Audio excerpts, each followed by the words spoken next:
നമസ്കാരം, ഞാൻ ബൈജു നായർ. ക്ലാക്ക് ലേക്ലി എവിടെ നിന്നാണ് ഈ ശബ്ദം? ബൈജു തിരിഞ്ഞു നോക്കി, മുറ്റത്തൊരു ക്ലാവിസ്.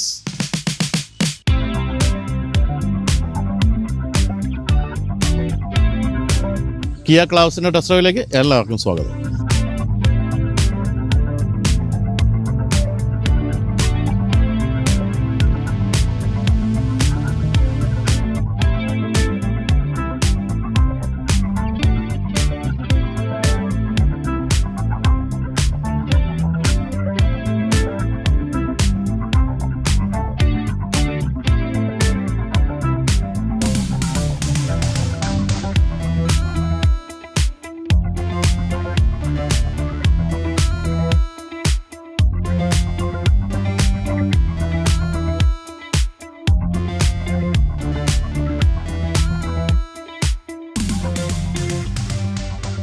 എന്താണ് കിയ ക്ലാവിസ് എന്ന് ചോദിക്കുകയാണെങ്കിൽ, എന്തിനാണ് കിയ ക്ലാവിസ് എന്ന് പറയുന്നതായിരിക്കും കുറച്ചുകൂടി എളുപ്പം തോന്നുന്നു. അതായത് കിയ കാരൻസ് എന്ന ഒരു 6 സീറ്റർ അല്ലെങ്കിൽ 7 സീറ്റർ വാഹനം കുറച്ച് കാലമായി നമ്മുടെ വിപണിയിലുണ്ട്. ആ വാഹനം പോരാ എന്ന് കിയയ്ക്ക് തോന്നി. അങ്ങനെ തോന്നാൻ കാരണമാകുന്നത് എനിക്ക് തോന്നുന്നത്, മാരുതിക്ക് എർട്ടിഗയുണ്ട്, എർട്ടിഗയുടെ അല്പം പ്രീമിയം ആയിട്ടുള്ള XL6 ഉണ്ട്. അതുപോലെ തന്നെ കാർണിവലിന് ഇപ്പോൾ ഉള്ള മോഡൽ കൂടാതെ കുറച്ചുകൂടെ പ്രീമിയം ആയിട്ടുള്ളൊരു മോഡൽ കൂടി കൊണ്ടുവരാനാണ് കമ്പനി ഇപ്പോൾ ഏറ്റവും പുതിയ ക്ലാവിസിനെ അവതരിപ്പിച്ചിരിക്കുന്നത്. ഇതിൻ്റെ പിന്നിൽ എഴുതിയിരിക്കുന്നത് കാരൻസ് ക്ലാവിസ് എന്ന് തന്നെയാണ്. അതായത് കാരൻസ് തുടരും, അതോടൊപ്പം തന്നെ ക്ലാവിസും തുടരും എന്നാണ് മനസ്സിലാക്കേണ്ടത്. ഈ വാഹനത്തിൽ പ്രധാനമായിട്ട് സംഭവിച്ചിരിക്കുന്നത് ഇതിൽ അഡാസ് ലെവൽ 2 ഫീച്ചേഴ്സ് വന്നു എന്നുള്ള കാര്യമാണ്. കൂടാതെ ഇൻറ്റീരിയർ ഉൾപ്പെടെയുള്ള കാര്യങ്ങളൊക്കെ കുറേ പ്രീമിയം കാര്യങ്ങൾ കൊണ്ടുവന്നിട്ടുണ്ട്. കൂടാതെ നിങ്ങൾ ഈ മുൻഭാഗത്ത് കണ്ടുകൊണ്ടിരിക്കുന്ന പോലെ ഏറ്റവും പുതിയ കിയയുടെ ഡിസൈൻ തീം, അതായത് നമ്മളിപ്പോൾ EV9ലും EV6ലും ഒക്കെ കാണുന്ന പോലുള്ള ഡിസൈൻ തീമിലേക്ക് മുൻഭാഗം മാറ്റിയിട്ടുമുണ്ട്. പിന്നെ ടയർ സൈസ് ഉൾപ്പെടെയുള്ള കാര്യങ്ങളിലും മാറ്റം സംഭവിച്ചിട്ടുണ്ട്. അങ്ങനെ കുറേ കൂടി പ്രീമിയം ആക്കിയ കാരൻസാണ് ക്ലാവിസ് എന്നാണ് പറയേണ്ടത്. എന്തായാലും കമ്പനി നുണയൊന്നും പറഞ്ഞിട്ടില്ല. കാരൻസ് തന്നെയാണ് അല്പം കൂടി പ്രീമിയം ആക്കി ക്ലാവിസ് ആക്കിയിരിക്കുന്നത് എന്ന് തന്നെയാണ് കമ്പനി പറഞ്ഞിരിക്കുന്നത്. അല്ലാതെ ഒരിക്കലും എർട്ടിഗയുടെ കാര്യത്തിൽ മാരുതി എർട്ടിഗയിൽ നിന്നാണ് XL6 ജനിച്ചിരിക്കുന്നതെന്ന് പറഞ്ഞിട്ടില്ല. മാധ്യമ പ്രവർത്തകൻ എന്ന് അവകാശപ്പെടുന്ന ഒരു അലവലാതി പാകിസ്ഥാൻ നമ്മുടെ 7 വിമാനങ്ങൾ വെടിവെച്ചിട്ടു എന്ന് നുണ പറയുന്ന പോലെയൊന്നും എന്തായാലും കിയ പറഞ്ഞിട്ടില്ല. ഉള്ള കാര്യം കൃത്യമായിട്ട് പറഞ്ഞു, കാരൻസിൽ നിന്നാണ് ക്ലാവിസ് ജനിച്ചിരിക്കുന്നതെന്ന്. അപ്പോൾ നമുക്ക് ഈ വാഹനത്തിന് ഒന്ന് അടുത്ത് കാണാം, കാരണം കാര്യമായ രീതിയിൽ കാണാനുണ്ട്. എനിക്ക് തോന്നുന്നത്, എന്താണ് കാരൻസിൽ നിന്ന് ക്ലാവിസിൻ്റെ മാറ്റം എന്ന് പറയാതെ ഇതൊരു ടോട്ടലി ന്യൂ വാഹനമായിട്ട് തന്നെ നമ്മൾ അവതരിപ്പിക്കുന്നതായിരിക്കും നല്ലത്. കാരണം ആ രീതിയിലുള്ള മാറ്റങ്ങൾ നമ്മളെ ക്ലാവിസിൽ കാത്തിരിക്കുന്നുണ്ട്.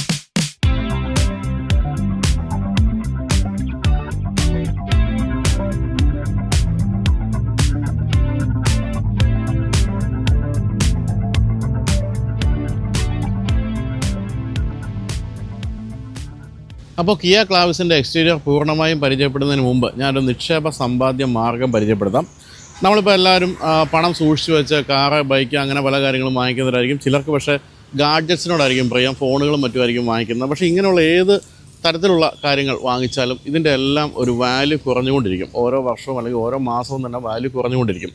നമ്മൾ സാധാരണ ചെയ്യുന്നത്, നമ്മൾക്ക് ആവശ്യമുള്ള സാധനങ്ങൾ വാങ്ങിക്കുന്നു, ബാക്കി കുറച്ച് പണം നമ്മൾ ഏതെങ്കിലും ബാങ്കിൽ നിക്ഷേപിക്കുന്നു, അങ്ങനെയാണ്. പക്ഷേ ഈ നിക്ഷേപിക്കുന്ന പണത്തിനും വളർച്ചയ്ക്കൊരു പരിധിയുണ്ട്. അതായത് നമ്മൾ വിചാരിക്കുന്ന പോലെ അതിൻ്റെ മൂല്യം വളരുന്നില്ല. അതുകൊണ്ട് തന്നെ നമ്മൾ ചെയ്യേണ്ടത് സമ്പാദ്യ പദ്ധതികൾ നിക്ഷേപിക്കുക എന്നുള്ള കാര്യമാണ്. അപ്പോൾ പണം വെറുതെ അങ്ങനെ ബാങ്കിൽ നിക്ഷേപിക്കാതെ അത് വളരാനുള്ള മാർഗ്ഗം നോക്കിയാണ് ചെയ്യേണ്ടത്. അങ്ങനെയുള്ളൊരു നിക്ഷേപ സമ്പാദ്യ പദ്ധതിയാണ് ഞാൻ പരിചയപ്പെടുത്താൻ പോകുന്നത്.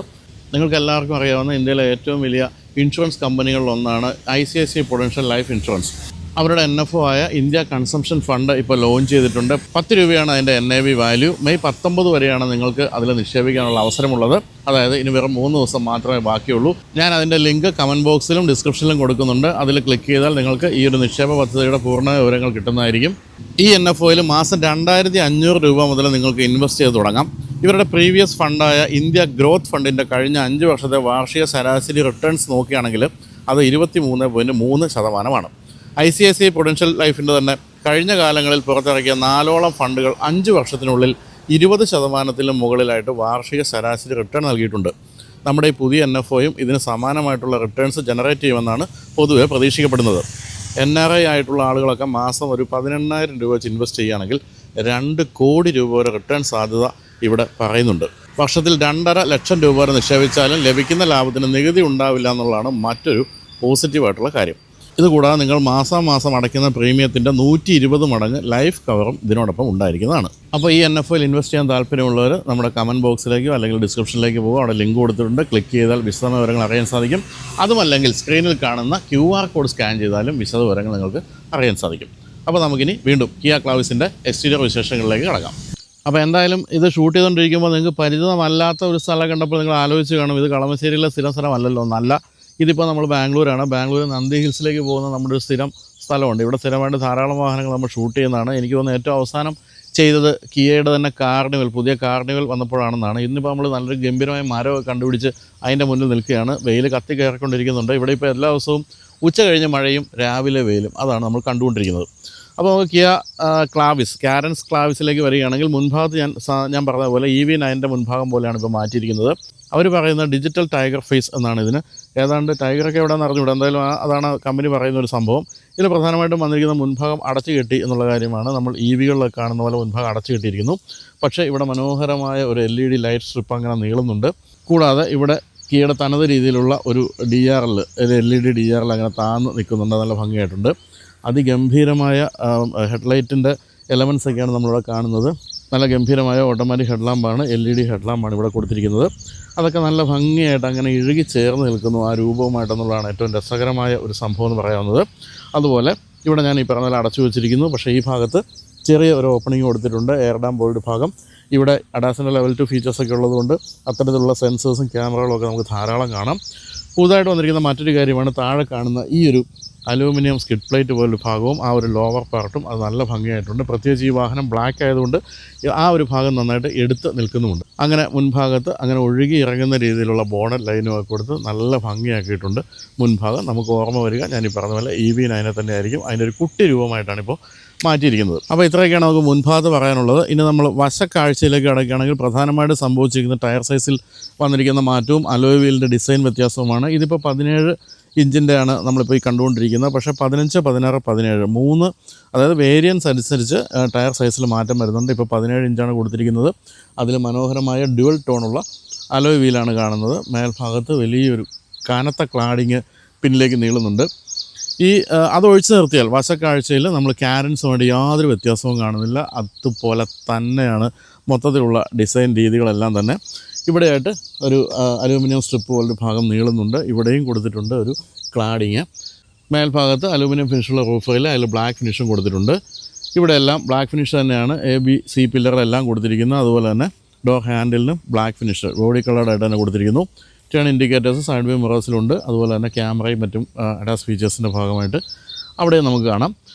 ഈ ഭാഗത്തേക്ക് വരുമ്പോൾ ഈ ഒരു വലിയ രൂപത്തെ കട്ട് ചെയ്യാൻ വേണ്ടി ഇവിടെയും ഒരു അലൂമിനിയം ഫിനിഷൊക്കെ കൊടുത്തിട്ടുണ്ട്. അതെല്ലാം നല്ല ഭംഗിയായിട്ടുണ്ട്. മൊത്തത്തിൽ സൈഡ് പ്രൊഫൈലാണെങ്കിലും മാരുതിയുടെ എർട്ടിഗയെക്കാളും അതുപോലെ XL6-നേക്കാളൊക്കെ ഭംഗിയുള്ളൊരു വാഹനമാണ് എന്നുള്ള കാര്യം സംശയമില്ല. കുറച്ചുകൂടി മോഡേൺ ലുക്കിങ്ങുമാണ്. പിൻഭാഗത്തേക്ക് വരുമ്പോഴും ഏറ്റവും ഭംഗിയുള്ള ഭാഗം ഈ ഒരു LED സ്ട്രിപ്പാണ്. ആ LED സ്ട്രിപ്പും അതിനോട് ചേർന്ന് നിൽക്കുന്ന ഭംഗിയുള്ള LED ടേൺ ഇൻഡിക്കേറ്റേഴ്സും ടെയിൽ ലാമ്പും എല്ലാം കൂടി നല്ല ഭംഗിയുള്ളൊരു ഭാഗമാണ് നമ്മളവിടെ കാണുന്നത്. ഇവിടെയാണ് കാരൻസ് ക്ലാവിസ് എന്ന് എഴുതിയിരിക്കുന്നത്. തിരിച്ചല്ല എഴുതിയിരിക്കുന്നത്. ക്ലാവിസ് കാരൻസ് നല്ല എന്നുള്ള പ്രത്യേകം ശ്രദ്ധേയമായ കാര്യമാണ്. അതുപോലെ മുൻഭാഗത്ത് കണ്ട പോലെ തന്നെ താഴെയും ഒരു അലൂമിനിയം സ്കിഡ് പ്ലേറ്റിൻ്റെ ഭാഗം പോലെ തോന്നുന്നു. ഇവിടെ ഒരു ബ്ലാക്ക് ഫിനിഷുള്ള ചെറിയ ബമ്പർ കൊടുത്തിരിക്കുന്നു. Shark fin antenna, integrated spoiler, stop lamp, defogger, പിന്നിലും വൈപ്പർ, ഇത്രയും കാര്യങ്ങളൊക്കെ നമ്മളിവിടെ കാണുന്ന കിയ എന്നുള്ള ബാഡ്ജിങ് വളരെ വലുതായിട്ട് കൊടുത്തിരിക്കുന്നു. നമ്മളിപ്പോൾ ഓടിച്ചുകൊണ്ടിരിക്കുന്ന പെട്രോൾ മാനുവൽ ഗിയർ ബോക്സ് ഉള്ള വാഹനമാണ്. അതാണ് TGD എന്നുള്ള ബാഡ്ജിങ് ഇവിടെ കാണുന്നത്. പിന്നെന്താണ്, ഇത് നമുക്ക് ബൂട്ട് സ്പേസ് ആണ് കാണേണ്ടത്. ബൂട്ട് സ്പേസിലൊന്നും യാതൊരു മാറ്റവും സംഭവിച്ചിട്ടില്ല, എങ്കിലും തുറന്ന് കാണാം. 216 ലിറ്ററാണ് ഇപ്പോൾ ബൂട്ട് സ്പേസ്, അതിൽ മാറ്റമൊന്നുമില്ല. പക്ഷേ ഇത് 3 റോ സീറ്റുകളും തുറന്നു വച്ചിരിക്കുമ്പോൾ അവസ്ഥയാണ്. നമ്മളിപ്പോൾ ഓടിച്ചുകൊണ്ടിരിക്കുന്നത് 6 സീറ്ററാണ്, 7 സീറ്ററല്ല. അതുകൊണ്ട് നടുവിൽ കാണുന്നത് ക്യാപ്റ്റൻ സീറ്റുകളാണ്. പക്ഷേ ഇതെല്ലാം നമുക്ക് വളരെ എളുപ്പത്തിൽ ഫോൾഡ് ചെയ്യാം. അങ്ങനെ കൂടുതൽ സ്ഥല സൗകര്യം കണ്ടെത്തുകയും ചെയ്യാം. വീണ്ടും നമുക്ക് അവിടെ ആ സീറ്റൂടെ ഫോൾഡ് ചെയ്യുകയാണെങ്കിൽ ഇഷ്ടംപോലെ സ്പേസ് കിട്ടും. അപ്പോൾ 4 പേരൊക്കെ സഞ്ചരിക്കുന്നുണ്ടെങ്കിൽ ഇഷ്ടംപോലെ സ്പേസ് നമുക്ക് ബൂട്ട് സ്പേസ് ആയിട്ട് കണ്ടെത്താൻ സാധിക്കും. ബൂട്ടിൽ മറ്റു കാര്യങ്ങൾ നോക്കുകയാണെങ്കിൽ ചെറിയ ഹാങ് ചെയ്യാനുള്ള സ്ഥലമൊക്കെ കൊടുത്തിട്ടുണ്ട്. അതുപോലെ സ്പീക്കറുണ്ട്. ഇതിലുള്ള ഒരു 8 സ്പീക്കറിൻ്റെ ബോസിൻ്റെ സിസ്റ്റമാണ്. അതിൻ്റെ സ്പീക്കറൊക്കെ കാണുന്നുണ്ട്. അതുപോലെ തന്നെ ഇവിടെ നമ്മുടെ വാഹനവുമായിട്ട് ബന്ധപ്പെട്ട ചെറിയ സാധനങ്ങളൊക്കെ സൂക്ഷിക്കാവുന്ന സ്പേസാണ് കൊടുത്തിരിക്കുന്നത്. എന്തായാലും സ്പെയർ ടയറിന് സ്ഥലമൊന്നും പോയിട്ടില്ല, കാരണം താഴെയായിട്ടാണ് കൊടുത്തിരിക്കുന്നത്. നമ്മൾ ഇന്നോവയിലും മറ്റും കാണുന്ന പോലെ താഴെ കൊടുത്ത് ആ സ്ഥലവും ബൂട്ടിനായിട്ട് നൽകിയിരിക്കുകയാണ്. അപ്പോൾ എന്തൊക്കെയാണ് മാറ്റം നമ്മൾ കണ്ടു കഴിഞ്ഞു. കുറേ കൂടി അഗ്രസീവായിട്ടുണ്ട് സ്റ്റൈലിങ്. കുറച്ചുകൂടി ഷാർപ്പായിട്ടുള്ള കട്ടുകളും എഡ്ജുകളും ഒക്കെ വന്നു. കൂടാതെ ഒരു EV ലൈനിലേക്കാണ് മൊത്തത്തിൽ കാര്യങ്ങൾ മാറ്റിയിരിക്കുന്നത്. അതിനൊരു കാരണം കൂടിയുണ്ട്. അതായത് ഈ വാഹനത്തിൻ്റെ ക്ലാവിസിൻ്റെ അല്ലെങ്കിൽ കാരൻസിൻ്റെ EV ഉടൻ തന്നെ വരാൻ പോവുകയാണ്. അതുകൊണ്ടാണ് ഇപ്പോഴേ അങ്ങ് EV ആക്കി മാറ്റി അതിന് മുൻഭാഗമൊക്കെ EV പോലെ അങ്ങ് ആക്കി വയ്ക്കുകയാണെങ്കിൽ എളുപ്പമുണ്ടല്ലോ. പിന്നെ മോട്ടോർ ഫിറ്റ് ചെയ്ത് ഇങ്ങോട്ട് കൊണ്ടുവരാമല്ലോ EV എന്നും പറഞ്ഞുകൊണ്ട്. അതായിരിക്കും പ്രധാനപ്പെട്ട ഉദ്ദേശം തോന്നുന്നു. എന്തായാലും കുറേ കൂടി ഭംഗിയുള്ള മോഡേൺ രൂപമാക്കി മാറ്റിയിട്ടുണ്ട്. വളരെ രസകരമായ രൂപം തന്നെയാണ് ഇപ്പോൾ നമ്മൾ കണ്ടുകൊണ്ടിരിക്കുന്നത്. ഇനി ഇൻറ്റീരിയറിലേക്ക് പോകാം. ഇൻറ്റീരിയറിൽ കാര്യമായ വ്യത്യാസങ്ങൾ നമ്മൾ കാത്തിരിക്കുന്നുണ്ട്. അത് സെൽറ്റോസിൻ്റെ ഇൻറ്റീരിയറിലെ സ്ക്രീൻ അടക്കമുള്ള കാര്യങ്ങളൊക്കെയാണ് വന്നിരിക്കുന്നത്. ആ ഭാഗത്തേക്ക് പോകാം.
പുതിയ ക്ലാവിസിൻ്റെ ഇൻറ്റീരിയറിൽ നമ്മൾ സിറോസിലും അതുപോലെ തന്നെ സെൽറ്റോസിലും ഒക്കെ കണ്ട പല സാധനങ്ങളും കണ്ടെത്താൻ സാധിക്കും. ഉദാഹരണമായിട്ട് സ്റ്റിയറിംഗ് വീൽ വന്നിരിക്കുന്നത് ഇപ്പോൾ സിറോസിൻ്റെ സ്റ്റിയറിംഗ് വീലാണ്. അതുപോലെ ഈ കാണുന്ന വലിയ സ്ക്രീൻ 10.25 ഇഞ്ചിൻ്റെ 2 സ്ക്രീനുകളാണിത്. ഇത് വന്നിരിക്കുന്നത് സെൽറ്റോസിൽ നിന്നാണ്. അങ്ങനെ എന്താ പറയുക, എല്ലാത്തിൻ്റെ നന്മകൾ എടുത്തതിലോട്ട് ഫിറ്റ് ചെയ്തു എന്നാണ് പറയുന്നത്. പക്ഷേ ഇതിൽ ഏറ്റവും ഗംഭീരമായൊരു സാധനം എന്ന് പറയുന്നത് ഈ കാണുന്ന സ്ക്രീനാണ്. ഈ മാറ്റ് ഫിനിഷുള്ള ഈ സ്ക്രീനിൽ 2 തരത്തിലുള്ള കാര്യങ്ങളുണ്ട്. ഇപ്പോൾ നമ്മൾ കണ്ടുകൊണ്ടിരിക്കുന്ന AC കൺട്രോളുകളാണെങ്കിൽ ഇവിടെ നിന്ന് ഞെക്കി കഴിഞ്ഞാൽ സംഭവം മാറിയിട്ട് ഇൻഫർടൈൻമെൻറ്റ് സിസ്റ്റത്തിൻ്റെ കൺട്രോളുകളായി. അങ്ങനെ 2 ഇടവിട്ട് കാണിക്കണമെന്ന് സിനിമ പറഞ്ഞ പോലെ നമുക്കിങ്ങനെ കാണിച്ചുകൊണ്ടിരിക്കാം. അപ്പോൾ അതൊരു രസകരമായ സംഭവമാണ്. ഒറ്റ ഒരു സ്ക്രീനിൽ 2 കാര്യങ്ങളും വളരെ എളുപ്പത്തിൽ കൺട്രോൾ ചെയ്യാവുന്ന രീതിയിലാണ് ഇപ്പോൾ കൊടുത്തിരിക്കുന്നത്. അതവിടെ നിൽക്കട്ടെ, നമുക്ക് ഇതിലേക്ക് വരാം. ഇതിൽ വന്നിരിക്കുന്നത് പ്രധാനമായിട്ടും ഇപ്പോൾ ഇത് ടോപ്പ് എൻഡ് മോഡലാണ്. കാര്യം ഇത് മാനുവൽ ആണെങ്കിലും ടോപ്പ് എൻഡ് ആണ്. ഇതിൽ ഈ പറഞ്ഞ 10.25 ഇഞ്ച് 2 സ്ക്രീനുകളിലായിട്ട് ഇഷ്ടംപോലെ ഫീച്ചേഴ്സ് ഉണ്ട്. ആപ്പിൾ കാർപ്ലേയും ആൻഡ്രോയിഡ് ഓട്ടോയും, പിന്നെ ഞാൻ നേരത്തെ പറഞ്ഞ ബോസിൻ്റെ ഒരു ഗംഭീരമായ 8 സ്പീക്കർ മ്യൂസിക് സിസ്റ്റമുണ്ട്. 360 ഡിഗ്രി ക്യാമറ ഉണ്ട്. അതാണിത് ഈ കാണാം, 360 ഡിഗ്രി ക്യാമറ ഉണ്ട്. കൂടാതെ പല കണക്ടിവിറ്റി ഫീച്ചേഴ്സും ഉണ്ട്. More than 20 connectivity features. അതിൽ നിങ്ങൾക്ക് ഡിജിറ്റൽ കീ അടക്കമുള്ള കാര്യമുണ്ട്. വണ്ടിയുടെ കീ കൈക്കൊണ്ട് നടക്കാതെ മൊബൈലിലെ ആപ്പിൽ നിങ്ങൾക്ക് ഡിജിറ്റൽ കീ വേണമെങ്കിൽ അതിൽ സെറ്റ് ചെയ്ത് വയ്ക്കാം. കൂടാതെ റിമോട്ടായിട്ട് വാഹനം സ്റ്റാർട്ട് ചെയ്യാം. അതുപോലെ റിമോട്ടായിട്ട് നമുക്ക് വിൻഡോസ് ഡൗൺ ചെയ്യാം.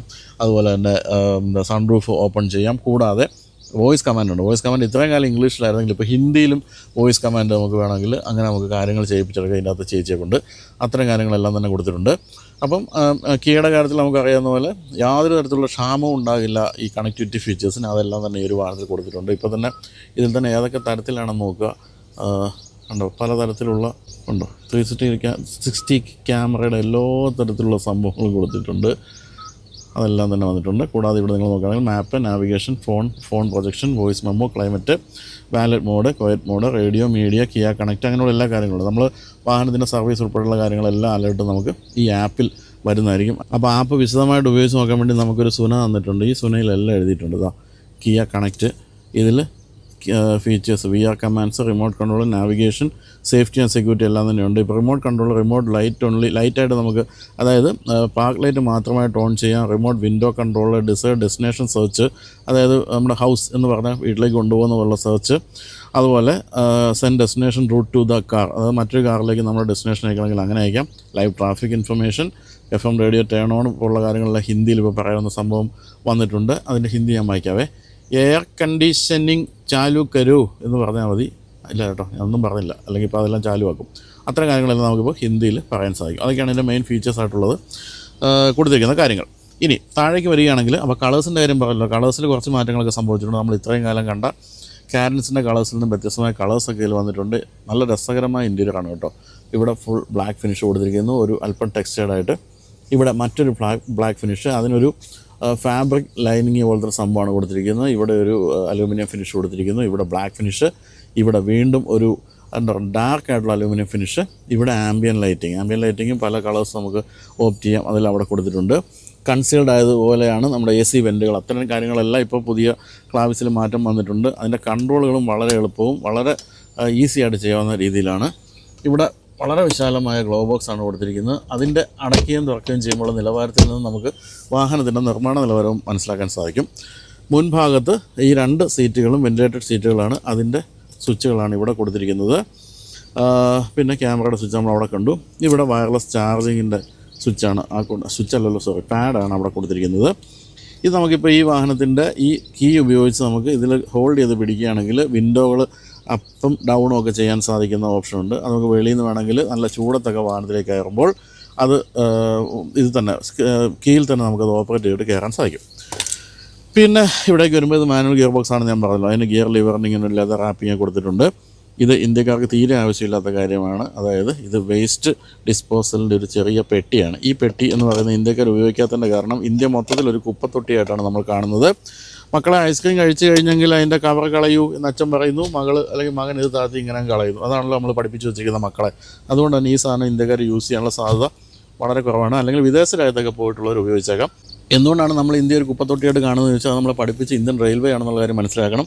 കക്കൂസി പോയാൽ നേരെ പാളത്തിലേക്ക് വീഴുന്ന സംവിധാനമാണ് ജനിച്ചപ്പോൾ തൊട്ട് നമ്മൾ കണ്ടുകൊണ്ടിരിക്കുന്നത്. അതുകൊണ്ട് അങ്ങനെ മലമിടാങ്കിൽ പിന്നെ കുറച്ച് പേപ്പർ ഇട്ടുകൂടെ എന്ന് ഇന്ത്യക്കാർ വിചാരിക്കുന്നതിൽ തെറ്റില്ലാന്ന് തോന്നുന്നു. എന്തായാലും ഇത് അനാവശ്യ സാധനമായിട്ട് കിയക്കാർ കണ്ടെത്തുമെന്ന് എനിക്ക് തോന്നുന്നു.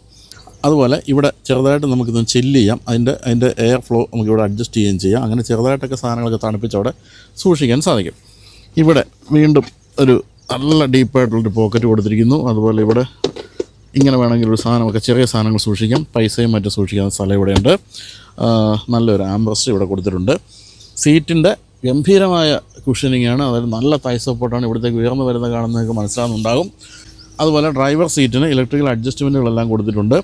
നമുക്ക് 4 വേ അഡ്ജസ്റ്റബിൾ ആയിട്ടുള്ള ഡ്രൈവർ സീറ്റാണ് കൊടുത്തിരിക്കുന്നത്. പിന്നെന്തായിരുന്നു ഇങ്ങനെയൊക്കെയുള്ള എല്ലാ തരത്തിലുള്ള മൂവ്മെൻറ്റ്സും ഉണ്ട്. പക്ഷേ അത് പാസഞ്ചർ സീറ്റിന് കൊടുത്തിട്ടില്ല. എന്തായാലും വളരെ കംഫർട്ടബിളായിട്ട് സീറ്റിംഗ് പൊസിഷനാണ് കൊടുത്തിരിക്കുന്നത്. പുതുതായിട്ട് വന്നിരിക്കുന്ന മറ്റൊരു കാര്യം എന്ന് പറയുന്നത് പനോരമിക് സൺറൂഫാണ്. അങ്ങേയറ്റം വരെ തുറക്കാവുന്ന സൺറൂഫ്. ഇതൊക്കെ കുറേയൊന്നും ഇഷ്ടം പോലെ കൊണ്ടുവന്ന് വെച്ചിരിക്കുകയാണ് കിയക്കാർ. എല്ലാ വണ്ടിയിലും ഫിറ്റ് ചെയ്ത് വിടുന്നുണ്ട്. യാതൊരു ക്ഷാമം അത്തരം കാര്യങ്ങൾ ഇല്ല. പിന്നെ ഇവിടെയുള്ളത് മുൻഭാഗവും പിൻഭാഗവും ഒക്കെ റെക്കോർഡ് ചെയ്യുന്ന ഒരു ക്യാമറയാണ്. അത് ഗംഭീരമായൊരു സംഭവമാണ്. എല്ലാ കാര്യങ്ങളും റെക്കോർഡ് ചെയ്തിരിക്കുന്നത് എപ്പോഴും നല്ലതാണല്ലോ. അത് ഉൾഭാഗത്തേക്കുള്ളതൊക്കെ റെക്കോർഡ് ചെയ്യുമ്പോൾ ഭാര്യയൊക്കെ കാണാതെ നോക്കിക്കോണം എന്ന് മാത്രമേ എനിക്ക് ഉപദേശിക്കാനുള്ളൂ. അപ്പോൾ നമുക്കിനി സ്റ്റിയറിംഗ് വീലിലേക്ക് പോകാം. സ്റ്റിയറിംഗ് വീല് ഞാൻ ഈ പറഞ്ഞ പോലെ സിറോസിൻ്റെ സ്റ്റിയറിംഗ് വീലാണ് കൊടുത്തിരിക്കുന്നത്. ഫ്ലാറ്റ് ബോട്ടം സ്റ്റിയറിംഗ് വീല് നല്ല ഭംഗിയായിട്ടുണ്ട്. അതിൻ്റെ അകത്ത് കൊടുത്തിരിക്കുന്ന ഈ ഒരു ബീച്ച് കളറൊക്കെ രസകരമായിട്ടുണ്ട്. ഇതിൽ ക്രൂയിസ് കൺട്രോളാണ് ഇവിടെ കാണുന്നത്. വോളിയം കൺട്രോളും മറ്റു കാര്യങ്ങളൊക്കെയാണ്. അതുപോലെ തന്നെ 10.25 ഇഞ്ചിൻ്റെ വലിയ ഡിജിറ്റൽ സ്ക്രീനാണ് നമ്മളിവിടെ കാണുന്നത്. അതിൽ പല ഇൻഫർമേഷനുകളും ടയർ പ്രഷർ മോണിറ്ററിംഗ് സിസ്റ്റം പോലുള്ള കാര്യങ്ങൾ, അതുപോലെ ഫ്യൂവൽ ഇൻഡിക്കേറ്റർ പോലുള്ള കാര്യങ്ങളെല്ലാം കൊടുത്തിട്ടുണ്ട്. എന്തായാലും വളരെ ക്ലാരിറ്റിയുള്ള വളരെ ഷാർപ്പായിട്ടുള്ള സ്ക്രീനുകളാണ് എല്ലാ തരത്തിലും ഉള്ളത്. അത് നമ്മൾ നല്ല വെയിലത്തിട്ടാൽ പോലും കാഴ്ചയ്ക്ക് ഒരു തടസ്സവും സംഭവിക്കുന്നില്ല.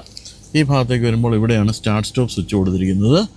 ഇവിടെ ഹെഡ്ലൈറ്റിന് ലെവൽ അഡ്ജസ്റ്റ്മെൻറ്റൊക്കെയാണ് കൊടുത്തിരിക്കുന്നത്. ഈ സൈഡ് വ്യൂ മിറേഴ്സിൻ്റെ അഡ്ജസ്റ്റ്മെൻറ്റുകളൊക്കെ കൊടുത്തിരിക്കുന്നു. എന്തായാലും മാനുവലി നമുക്ക് സീറ്റിൻ്റെ ഹൈറ്റ് ഉയർത്താം. അതുകൊണ്ട് തന്നെ നല്ലൊരു സീറ്റിംഗ് പൊസിഷൻ അല്ലെങ്കിൽ ഡ്രൈവിംഗ് പൊസിഷൻ കണ്ടെത്തുകയും ചെയ്യാം. എല്ലാ തരത്തിലും നമുക്ക് സ്നേഹം തോന്നുന്ന ഒരു ഇൻറ്റീരിയറും മറ്റ് ഫീച്ചേഴ്സും ഒക്കെയാണ് കിയ ക്ലാവിസിന് കൊടുത്തിരിക്കുന്നത്. ഡോർ പാഡിലാണെങ്കിൽ നമുക്ക് ചെറിയ 2-3 ബോട്ടിലൊക്കെ വയ്ക്കാവുന്ന രീതിയിലാണ് കൊടുത്തിരിക്കുന്നത്. ഒരു വലിയ 1 ലിറ്റർ വയ്ക്കാൻ സാധ്യമല്ല എന്നാണ് എനിക്ക് മനസ്സിലാക്കാൻ സാധിച്ചിരിക്കുന്നത്. എന്തായാലും നല്ലൊരു ആംബ്രസ്റ്റ്, ബോസിൻ്റെ മ്യൂസിക് സിസ്റ്റത്തിൻ്റെ വലിയൊരു സ്പീക്കർ, അത്തരം കാര്യങ്ങൾ എല്ലാം കൊടുത്തിട്ടുണ്ട്. നല്ല നിലവാരമുള്ള ഡോർ പാഡൊക്കെയാണെന്ന് ഒറ്റ നോട്ടത്തിൽ മനസ്സിലാകും. അതെല്ലാം ഒട്ടും മോശമല്ലാത്ത രീതിയിൽ കൊടുത്തിരിക്കുന്നു. പിന്നെ സ്പേസ് മോശമല്ലാത്തൊരു വാഹനമാണ് കാരൻസ്. അത്തരം കാര്യങ്ങളൊന്നും മാറ്റം സംഭവിച്ചിട്ടില്ല. ഇഷ്ടംപോലെ സ്പേസ് നമുക്ക് മുൻഭാഗത്തിരിക്കുമ്പോൾ അനുഭവിക്കാൻ സാധിക്കുന്നുണ്ട്. ഇനി പിൻഭാഗത്ത് എങ്ങനെയുണ്ട് സ്പേസ് നോക്കാം. എല്ലാ കാര്യങ്ങളും ഒരു ലാളിത്യമുണ്ടെന്നുള്ളതാണ് നമ്മൾ ഈ ഒരു വാഹനത്തിൽ കാണുന്നൊരു കാര്യം. ഒരു കാര്യത്തിനും ബലം പിടിക്കേണ്ട കാര്യമൊന്നുമില്ല. എല്ലാം വളരെ സോഫ്റ്റ് ടച്ച് ആയിട്ടുള്ള, വളരെ മാന്യമായിട്ടുള്ള, എന്നാൽ വളരെ ഉപയോഗപ്രദമായ കാര്യങ്ങളൊക്കെയാണ് കൊടുത്തിരിക്കുന്നത്. അതാണ് കിയ പോലുള്ള വാഹന നിർമ്മാതാക്കളുടെ ഒരു ഗുണം എന്ന് പറയുന്നത്. മസിൽ പിടിച്ച് ഇത് പൊക്കുകയും താത്തുകയും അങ്ങനെയൊന്നും ചെയ്യേണ്ട, വളരെ എളുപ്പത്തിൽ പൊക്കുകയും താത്തുകയും ചെയ്യുക. അതാണ് ഉദ്ദേശിച്ചത്.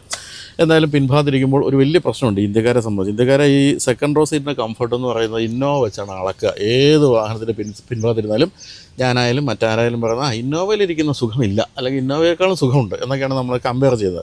തീർച്ചയായിട്ടും ഈ വാഹനത്തിരിക്കുമ്പോൾ നമുക്ക് ഇന്നോവയോടൊപ്പമെങ്കിലും സുഖമുണ്ട് എന്ന് തീർച്ചയായിട്ടും തോന്നും. ആ രീതിയിലുള്ള കംഫർട്ട് ലെവലൊക്കെ കൊടുത്തിട്ടുണ്ട്. പിന്നെ ഞാനീ പറഞ്ഞാൽ വളരെ ഉപയോഗിക്കാൻ എളുപ്പമുള്ള കുറേ കാര്യങ്ങൾ, വളരെ ഉപയോഗപ്രദമായ കാര്യങ്ങളൊക്കെ ഉണ്ട്. അതിൽ ഒരു പ്രധാനമായിട്ടും പറയുന്ന കാര്യം, ഇവിടെ നമുക്ക് ഈ സീറ്റ് മുന്നോട്ട് നീക്കാനായിട്ട് മാനുവലി അങ്ങനെ നീക്കാനായി ഈ ഒരു ലിവറിൽ പിടിച്ചൊന്ന് വലിച്ചാൽ മതി. അപ്പോൾ ഇവിടെ ഇരിക്കുന്നയാൾക്ക് ഈ ഒരു സ്പേസ് അഡ്ജസ്റ്റ് ചെയ്യാൻ സാധിക്കും.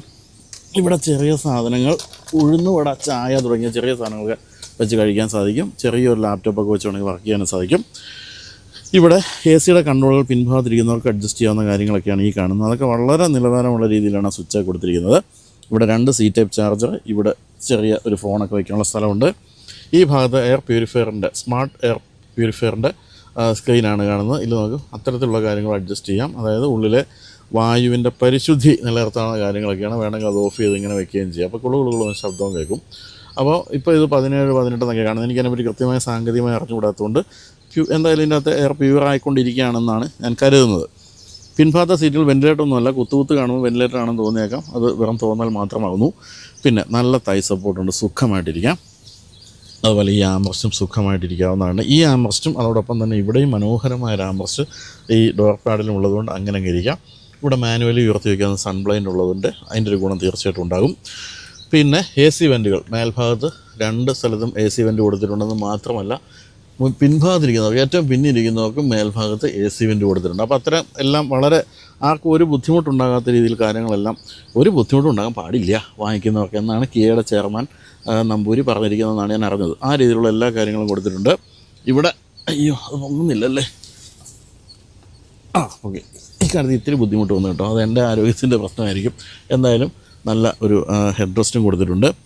ഡോർ പാഡിൽ 2 ചെറിയ ബോട്ടുകളൊക്കെ വയ്ക്കാവുന്ന സ്പേസാണ് അവിടെ കാണുന്നത്. പിന്നെ പനോരമിക് സൺറൂഫ്, ഇങ്ങേറ്റം വരെയുള്ള പനോരമിക് സൺറൂഫ്. ആ കാര്യത്തിലും യാതൊരു പിശുക്കും കാണിച്ചിട്ടില്ല. അപ്പോൾ വളരെ മാന്യമായൊരു വാഹനം, ഒരു കുറ്റവും പറയാനില്ല. കയറി ഇരുന്ന് കഴിഞ്ഞാൽ ഇഷ്ടം തോന്നുന്ന വാഹനമാണ്. സ്പേസിൻ്റെ കാര്യത്തിൽ ഒട്ടും മോശമല്ല. ഇത് നമ്മൾ ഏറ്റവും മുന്നിലേക്ക് ഇട്ടപ്പോൾ ഇത്രയും സ്പേസ്, ഇത് ഏറ്റവും പിന്നിലേക്ക് ഇട്ടപ്പോൾ ഇത്രയും സ്പേസ്, അതൊന്നും മോശമായ കാര്യങ്ങളല്ല. പിന്നെ തേർഡ് റോ സീറ്റിലിരിക്കുമ്പോഴാണ് എനിക്ക് കുറച്ച് മോശം പറയേണ്ടി വരിക. അതെല്ലാ വാഹനങ്ങൾക്കും ഉള്ളതാണെങ്കിലും ആ മോശം പറയുക എന്നുള്ളത് മലയാളികളുടെ ഒരു സ്വഭാവമായതുകൊണ്ട് ഞാൻ പിൻഭാഗത്തേക്ക് കൂടി ഒന്ന് കടന്നിരിക്കാം. ഞാനിപ്പോൾ ഇതിൻ്റെ നടുക്കൂടി ഇങ്ങനെ കയറിയിരുന്നു. പക്ഷേ അങ്ങനെയൊന്നും അല്ല, നിങ്ങൾക്ക് വളരെ എളുപ്പത്തിൽ കയറിയിരിക്കാൻ വേണ്ടി ഈ സ്വിച്ച് പ്രസ് ചെയ്യുക. അദ്ദേഹം എത്ര എളുപ്പത്തിലാണ് മറിഞ്ഞ്, ഒരു മടിയും കാണിക്കാതെ മറിഞ്ഞങ്ങോട്ട് പോയി. അപ്പോൾ ഇവിടെ ഇരിക്കുമ്പോൾ ഉള്ള പ്രധാനപ്പെട്ട പ്രശ്നം എന്ന് പറയുന്നത് തൈ സപ്പോർട്ടിൻ്റെ പ്രശ്നം തന്നെയാണ്.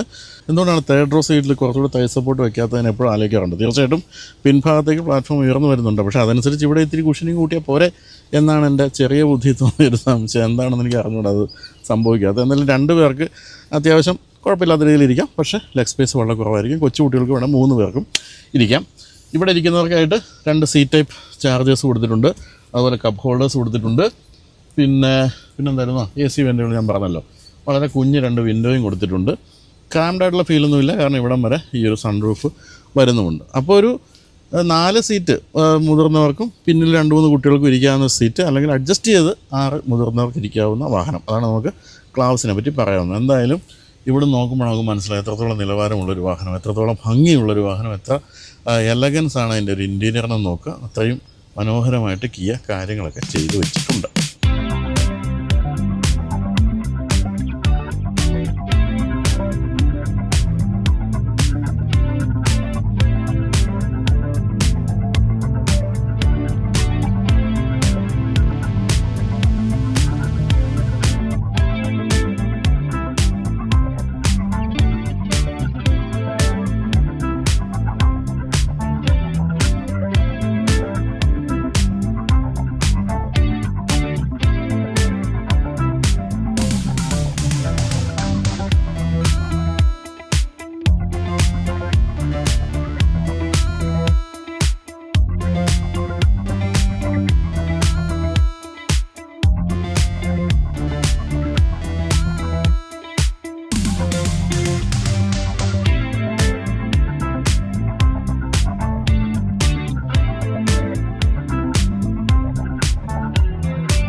അപ്പോൾ കിയ ക്ലാവിസ് ഓടിച്ചു തുടങ്ങുമ്പോൾ സ്ഥിരമായിട്ട് കാരൻസ് ഉപയോഗിക്കുന്നവർക്ക് വളരെ പെട്ടെന്ന് കുറേ വ്യത്യാസങ്ങൾ ഫീൽ ചെയ്തേക്കാം.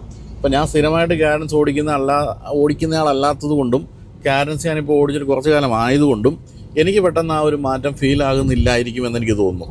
എങ്കിലും മാറ്റങ്ങൾ സംഭവിച്ചിരിക്കുന്ന പ്രധാനമായിട്ടും ടയർ സൈസിൽ വന്നിരിക്കുന്ന മാറ്റം 1, 2 ഇതിൻ്റെ സസ്പെൻഷനിൽ കാര്യമായ മാറ്റം വരുത്തിയിട്ടുണ്ട്. അതായത് ഡാമ്പേഴ്സിൻ്റെ ഒക്കെ കാര്യത്തിൽ കാര്യമായ മാറ്റം വരുത്തിയിട്ടുണ്ട്. 3 മൊത്തത്തിലുള്ള എൻജിൻ്റെ ട്യൂണിങ്ങിലൊക്കെ മാറ്റം സംഭവിച്ചിട്ടുണ്ട്. അതാണ് ഇപ്പോൾ വന്നിരിക്കുന്ന മാറ്റം. പിന്നെ ഇപ്പോൾ നമ്മൾ ഓടിച്ചുകൊണ്ടിരിക്കുന്ന ടർബോ പെട്രോൾ എൻജിനിലെ മാനുവൽ ഗിയർ ബോക്സ് ഉള്ള മോഡലാണ്. അതും ഒരു പുതുമയാണ്. ഇത്രയും കാലം ഈ ഒരു ടർബോ പെട്രോൾ എൻജിനിൽ മാനുവൽ ഗിയർ ബോക്സ് ഉണ്ടായിരുന്നില്ല. ഇപ്പോൾ 6 സ്പീഡ് മാനുവൽ ട്രാൻസ്മിഷനാണ് ഇപ്പോൾ ഈ ഒരു മോഡലിൽ വന്നിരിക്കുന്നത്. എന്തായാലും ഇൻറ്റീരിയറിൻ്റെ കാര്യത്തിലായാലും അതുപോലെ തന്നെ വിസിബിലിറ്റിയുടെ കാര്യത്തിലായാലും സീറ്റിംഗ് പൊസിഷൻ്റെ കാര്യത്തിലായാലും എല്ലാം ഒരു ഗംഭീര മൾട്ടിപർപ്പസ് വാഹനമായിട്ട് വേണം നമുക്ക് ക്ലാവിസിനെ കാണാൻ. കുറച്ച് കുറവുകൾ ഉണ്ടായിരുന്നെങ്കിൽ അതെല്ലാം നികത്തി വന്നിരിക്കുകയാണ്. ഇപ്പോൾ ഇന്നലെ ഈ വാഹനത്തിൻ്റെ പ്രസൻറ്റേഷൻ അവതരിപ്പിച്ച ആൾ പറഞ്ഞത് കാരൻസ് ഒട്ടും മോശമല്ലായിരുന്നു, പക്ഷേ കാരൻസ് പ്ലസ് എന്ന് പറയുന്ന ഒരു തോന്നലിൽ നിന്നാണ് ഈ ഒരു വാഹനം ജനിച്ചതെന്നാണ്. അതായത് കാരൻസിൻ്റെ അപ്പുറത്തേക്കുള്ള കുറച്ചുകൂടി കാര്യങ്ങൾ കാരൻസിൽ കൊണ്ടുവരിക എന്നുള്ളതാണ് കമ്പനി ഉദ്ദേശിച്ചത്. ഇപ്പോൾ ഈ വാഹനത്തിൻ്റെ പേര് ക്ലാവിസ് എന്നാണല്ലോ. അപ്പോൾ ക്ലാവിസ് എന്നുള്ള വാക്കിൻ്റെ അർത്ഥം ശരിക്കും ഗോൾഡൻ കീ എന്ന മറ്റാണ്. അപ്പം പുതിയ ഫീച്ചേഴ്സിലേക്കും ഒരു പുതിയ ലോകത്തിലേക്കുമുള്ള സ്വർണ്ണ താക്കോൽ എന്നാണ് കമ്പനി ഉദ്ദേശിക്കുന്നത്. മുമ്പുണ്ടായിരുന്ന കാരൻസിൽ സ്വർണ്ണ താക്കോൽ ഉണ്ടായിരുന്നില്ല, പിച്ചളയോ മറ്റോ ആയിരുന്നു. ഇപ്പം ഗോൾഡൻ താക്കോൽ വെച്ചാണ് നമ്മൾ ഈ വാഹനം തുറന്ന് കയറി ഇതെല്ലാം കാണുന്നതെന്നായിരിക്കും കമ്പനി ഉദ്ദേശിച്ചത്.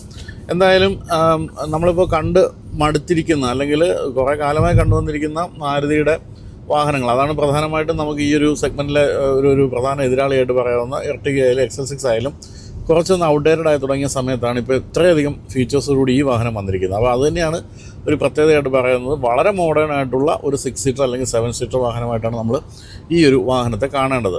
നമ്മളിപ്പോൾ ബാംഗ്ലൂർ ഹൈദരാബാദ് റോഡിലൂടെ വളരെ സ്പീഡിൽ, അതുപോലെ തന്നെ വളരെ മോശം വഴികളിലൂടെ, പിന്നെ നന്ദി ഹിൽസിലേക്കുള്ള വഴി, അങ്ങനെയുള്ള പല ടെറൈൻസിൽ ഓടിച്ചപ്പോൾ ശരിക്കും സ്റ്റെബിലിറ്റി ആയാലും അതുപോലെ തന്നെ പെർഫോമൻസ് ആയാലും രണ്ടും ഒട്ടും മോശമല്ല ഈ എഞ്ചിൻ്റെ കാര്യത്തിൽ. ഞാൻ കുറേ കാലം കൂടിയാണ് ഈ മാനുവൽ ട്രാൻസ്മിഷൻ ഓടിക്കുന്നത്. മാനുവൽ ട്രാൻസ്മിഷൻ എന്ന് പറയുന്നത് പ്രായമായി വരുമ്പോൾ നമുക്ക് താല്പര്യമില്ലാത്ത ട്രാൻസ്മിഷനാണ്. ഓട്ടോമാറ്റിക്കിലേക്കാണ് നമ്മളെപ്പോഴും നോക്കുക. പക്ഷേ ഇതിൻ്റെ കാര്യത്തിൽ ഒട്ടും ലാഗ് ഒന്നും അനുഭവപ്പെടുന്നില്ല. ടർബോ പെട്രോൾ എഞ്ചിൻ്റേതായ ലാഗൊന്നും തുടക്കത്തിലേ ഇല്ല എന്നാണ് എനിക്ക് തോന്നിയത്. തന്നെയല്ല, എപ്പോഴും മാനുവൽ പെട്രോൾ എഞ്ചിനുകൾ ഓടിക്കുമ്പോൾ നമുക്ക് ചെയ്യേണ്ടി വരുന്നൊരു കാര്യം ചെറുതായിട്ടൊന്ന് ക്ലച്ച് ചവിട്ടി കൊടുക്കുക, താങ്ങി കൊടുക്കുക എന്ന് നമ്മൾ കോട്ടയം ഭാഷ പറയും. അങ്ങനെ വേണ്ടി വരാറുണ്ട് വണ്ടി ഒന്ന് എടുത്തു പോകാൻ. ഇതിൻ്റെ കാര്യത്തിൽ അങ്ങനെയൊന്നുമില്ല. ആ ഒരു പവർ തുടക്കം തൊട്ട് നമുക്ക് അനുഭവിച്ചറിയാൻ കഴിയുന്നുണ്ട്. കാരൻസിൽ നിന്ന് വ്യത്യസ്തമായിട്ടൊരു പുതിയ എഞ്ചിനും കൂടി ഇതിലേക്ക് ആഡ് ചെയ്യപ്പെട്ടിട്ടുണ്ട്. അത് 1.5 ലിറ്റർ ടർബോ പെട്രോൾ എഞ്ചിനാണ്. അതാണ് നമ്മളിപ്പോൾ ഓടിച്ചുകൊണ്ടിരിക്കുന്നത്. 160 bhp എഞ്ചിനാണിത്. അതിലാണിപ്പോൾ 6 സ്പീഡ് മാനുവൽ ഗിയർ ബോക്സ് വന്നിരിക്കുന്നത് ആദ്യമായിട്ട്. അത് കൂടാതെ അതിൽ 6 സ്പീഡ് IMT ഉണ്ട്, ഇൻ്റലിജൻ്റ് മാനുവൽ ട്രാൻസ്മിഷൻ. അത് ക്ലച്ച് ഇല്ലാതെ ഗിയർ ഷിഫ്റ്റ് ചെയ്യാവുന്ന IMT ഉണ്ട്. കൂടാതെ 7 സ്പീഡ് ഡ്യുവൽ ക്ലച്ച് ഓട്ടോമാറ്റിക്കും ഈ ഒരു എഞ്ചിനിൽ വരുന്നുണ്ട്. മറ്റൊന്ന് 1.5 ലിറ്റർ നാച്ചുറലി ആസ്പിറേറ്റഡ് പെട്രോളാണ്. അത് 115 bhp ആണ്. അതിൽ 6 സ്പീഡ് മാനുവൽ മാത്രമേ ഉള്ളൂ. പിന്നെയുള്ളത് 1.5 ലിറ്റർ ഡീസലാണ്. അതിൽ 6 സ്പീഡ് മാനുവൽ ഉണ്ട്, 6 സ്പീഡ് ടോർക്ക് കൺവേർട്ടർ ഓട്ടോമാറ്റിക്കും ഉണ്ട്. ഇങ്ങനെയുള്ള വളരെ വ്യത്യസ്തമായ എന്താ പറയുക എഞ്ചിനുകളും ട്രാൻസ്മിഷനുകളൊക്കെ നിങ്ങളുടെ ഇഷ്ടമനുസരിച്ച് തിരഞ്ഞെടുക്കാൻ പറ്റുമെന്നുള്ളതാണ് ഇതിൻ്റെ പ്രത്യേകത. ഇനി മൈലേജിലേക്ക് പോവുകയാണെങ്കിൽ ഈ ഒരു 1.5 ലിറ്റർ ഡീസൽ എഞ്ചിനാണെങ്കിൽ അതിൻ്റെ മൈലേജ് മാനുവൽ ട്രാൻസ്മിഷനിൽ 19.54, 6 സ്പീഡ് ഓട്ടോമാറ്റിക് ടോർക്ക് കൺവേർട്ടർ ആണെങ്കിൽ 17.5 km/ലിറ്ററുമാണ്. ഇനി 1.5 ലിറ്റർ നാച്ചുറലി ആസ്പിറേറ്റഡ് പെട്രോൾ എഞ്ചിനാണെങ്കിലും മൈലേജ് 15.34 നമ്മൾ ഓടിച്ചുകൊണ്ടിരിക്കുന്ന ഈ ഒരു ടർബോ പെട്രോൾ മാനുവൽ ട്രാൻസ്മിഷന് 15.95, അതിൻ്റെ തന്നെ IMT transmission same mileage 15.95, 7 speed DCT ആണെങ്കിൽ 16.66. ഇതാണ് കമ്പനി പറയുന്ന മൈലേജ്. അതായത് വിവിധ ട്രാൻസ്മിഷനുകൾ നോക്കുകയാണെങ്കിൽ 16 തൊട്ട് ഏകദേശം 20 km വരെയാണ് കമ്പനി പറയുന്ന മൈലേജ്. നമ്മളിപ്പോൾ ഓടിച്ചുകൊണ്ടിരിക്കുന്ന ഈ ഒരു എൻജിൻ 5500 RPMലാണ് മാക്സിമം പവർ തരുന്നത്. അതുപോലെ തന്നെ 1500-നും 3500 RPMനിടയിൽ മാക്സിമം ടോർക്ക്, അതായത് 253 ന്യൂട്ടൺ മീറ്റർ നൽകുന്നുണ്ട്. കുഴപ്പമില്ലാതെ എൻജോയ് ചെയ്ത് ഓടിക്കാവുന്ന ഒരു എൻജിനാണിത്. അങ്ങനെ ലാഗൊന്നും അനുഭവപ്പെടാത്ത നല്ലൊരു എൻജിൻ തന്നെയാണ് പറയേണ്ടത്. പിന്നെ സസ്പെൻഷൻ്റെ കാര്യത്തിൽ കാര്യമായ രീതിയിൽ മാറ്റം വരുത്തിയിട്ടുണ്ട്. സ്റ്റിയറിങ്ങിൻ്റെ കാര്യത്തിൽ സ്റ്റിയറിങ്ങിൻ്റെ റെസ്പോൺസ്, അതുപോലെ സസ്പെൻഷൻ, അത്ര എല്ലാ കാര്യങ്ങളിലും പുതിയ ക്ലാവിസിൽ മാറ്റം വരുത്തിയിട്ടുണ്ട്. അപ്പോൾ അതൊക്കെ ഞാൻ പറഞ്ഞ പോലെ സ്ഥിരമായിട്ട് കാരൻസ് ഉപയോഗിക്കുന്ന ആൾക്കാർക്കും പെട്ടെന്ന് ഇതിലേക്ക് വരുന്ന മാറ്റം മനസ്സിലാക്കാൻ സാധിക്കുക. ഇനി നമ്മൾ സേഫ്റ്റിയിലേക്ക് പോവുകയാണെങ്കിൽ ഫ്രണ്ട് എയർ ബാഗ്, ഫ്രണ്ടിലെ side air bag, curtain air bag, ABS, brake ഫോസ്റ്റ് assist system, electronic stability control ESC, പിന്നെ vehicle stability management, hill start assist, emergency stop signal, tyre pressure monitoring system, down hill brake control തുടങ്ങിയ കാര്യങ്ങൾ, rear parking sensors, അത്തരം കാര്യങ്ങളെല്ലാം തന്നെ കൊടുത്തിട്ടുണ്ട്. കൂടാതെയാണ് ഇപ്പോൾ ഏറ്റവും പുതിയ അഡാസിൻ്റെ ഫീച്ചേഴ്സൊക്കെ വന്നിരിക്കുന്നത്. അഡാസിലേക്ക് പോകുമ്പോൾ ഡ്രൈവിംഗ് സേഫ്റ്റിയോട് ബന്ധപ്പെട്ട 18 ഫീച്ചേഴ്സ് ഉണ്ട്. അതിൽ front collision warning, front collision avoidance assist, പിന്നെ lane departure warning, lane keep assist, high beam assist, അങ്ങനെ കുറേ സാധനങ്ങളുണ്ട്. Leading vehicle departure alert, blind spot warning, അങ്ങനെയുള്ള കാര്യങ്ങളുണ്ട്. കൂടാതെ പാർക്കിങ്ങുമായിട്ട് ബന്ധപ്പെട്ട 2 അഡാസ് ഫീച്ചേഴ്സ് ഉണ്ട്. അത് സറൗണ്ട് വ്യൂ മോണിറ്ററും ബ്ലൈൻഡ് വ്യൂ മോണിറ്ററുമാണ്. ഇത്രയും കാര്യങ്ങളാണ് ഇപ്പോൾ ഏറ്റവും പുതുതായിട്ട് വന്നിരിക്കുന്നത് എന്ന് പറയാവുന്നത്. എന്തായാലും മൾട്ടിപർപ്പസ് വാഹനങ്ങളുടെ കാര്യത്തിൽ അങ്ങനെ വലിയ ഫീച്ചേഴ്സ് ഒന്നും വേണ്ട എന്ന് നമ്മൾ കരുതിയൊരു കാലം ഉണ്ടായിരുന്നു. ആ കാലം എന്ന് പറയുന്നത് ടവേര, അതുപോലെ ടാറ്റ സുമോ, പിന്നെ അതിന് ശേഷം വന്ന ഇന്നോവ, അത്തരം വാഹനങ്ങളെല്ലാം തന്നെ സ്പേഷ്യസ് ഒക്കെ ആയിരുന്നു. കാര്യമൊക്കെ ശരിയാണ്, പക്ഷേ ഒരിക്കലും ഫീച്ചേഴ്സ് ഒന്നും കൊടുക്കാറുണ്ടായിരുന്നില്ല. അതൊരു പീപ്പിൾ കമ്മ്യൂട്ടർ എന്നുള്ള വഴിയിലങ്ങ് ഓടിക്കൊണ്ടിരിക്കുകയാണ്. പക്ഷേ പുതിയ കാലഘട്ടത്തിൽ ഇപ്പം കിയ പോലുള്ള വാഹന നിർമ്മാതാക്കൾ വന്നു കഴിയുമ്പോൾ ആ ഒരു ധാരണ നമുക്ക് മാറ്റാൻ ഉള്ള സമയമായിരിക്കുകയാണ്. ഇപ്പോൾ ഫീച്ചേഴ്സും ഇഷ്ടം പോലെ വന്നിരിക്കുകയാണ് പുതിയ മൾട്ടിപർപ്പസ് വാഹനങ്ങളിൽ. അതോടൊപ്പം തന്നെ മികച്ച എഞ്ചിൻ, മികച്ച ട്രാൻസ്മിഷൻ. പണ്ട് ഓർമ്മയുണ്ടല്ലോ, ഒന്നിനും ഓട്ടോമാറ്റിക് ഗിയർ ബോക്സിലും ഉണ്ടായിരുന്നില്ല ഈ മൾട്ടിപർപ്പസ് വാഹനങ്ങൾ. ഇപ്പോൾ അതുമൊക്കെ മാറിയിട്ട് കുടുംബങ്ങൾക്ക് പറ്റുന്ന വാഹനമായിട്ട് മൾട്ടിപർപ്പസ് വാഹനങ്ങൾ മാറിയിട്ടുണ്ടെന്നുള്ളതാണ് പ്രധാനപ്പെട്ട കാര്യം. നേരത്തെ നമ്മൾ പഴയ ഇന്നോവ, ക്രിസ്റ്റയൊക്കെ ഒത്തിരി ഭേദപ്പെട്ടെങ്കിലും കണക്ടിവിറ്റി ഫീച്ചേഴ്സിലൊക്കെ ഇപ്പോഴും പിന്നിലാണ്. എങ്കിലും ഇന്നോവ ഉള്ള വാഹനങ്ങൾ ഒരിക്കലും ഒരു ഫാമിലി വാഹനമായിട്ട് കണക്കാക്കാൻ പറ്റാത്ത രീതിയിലേക്കായിരുന്നു അതിൻ്റെയൊക്കെ ഒരു രീതികൾ. ഇപ്പോൾ അതൊക്കെ മാറിയിട്ട് ഒരു സാധാരണ സെഡാൻ പോലെയോ അല്ലെങ്കിൽ ഒരു ഹാഷ് ബാഗ് പോലെയോ ഓടിച്ചുകൊണ്ട് നടക്കാവുന്ന രീതിയിലേക്ക് നമ്മുടെ മൾട്ടിപർപ്പസ് വാഹനങ്ങൾ മാറിക്കൊണ്ടിരിക്കുന്നു എന്നുള്ളതാണ് കിയ പോലുള്ള വാഹന നിർമ്മാതാക്കൾ വന്നപ്പോൾ സംഭവിച്ചിരിക്കുന്ന പ്രധാനപ്പെട്ട ഒരു ഗുണമായിട്ട് പറയാവുന്നത്. അപ്പോൾ ഇതൊക്കെയാണ് പുതിയ ക്ലാവിസിൻ്റെ വിശേഷങ്ങൾ. അപ്പോൾ ക്യാരൻസ് വേണോ ക്ലാവിസ് വേണോ എന്ന് ഇനി നിങ്ങൾക്ക് നോക്കി തീരുമാനിക്കാം. കാരണം രണ്ടും അവൈലബിൾ ആണ് എന്നാണ് ഇതുവരെ നമുക്ക് മനസ്സിലായിരിക്കുന്നത്. അറ്റ്ലീസ്റ്റ് ക്യാരൻസിൻ്റെ കുറച്ച് എന്താ പറയുക വേരിയൻസ് വെട്ടി കുറച്ചായിട്ടാണെങ്കിലും നമ്മുടെ പഴയ പ്രിയപ്പെട്ട ക്യാരൻസ് നിലനിൽക്കുക തന്നെ ചെയ്യും. അതോടൊപ്പം കൂടുതൽ ഫീച്ചേഴ്സ് വേണമെങ്കിൽ നമുക്ക് ക്ലാവിസിനെ ആശ്രയിക്കുകയും ചെയ്യാം.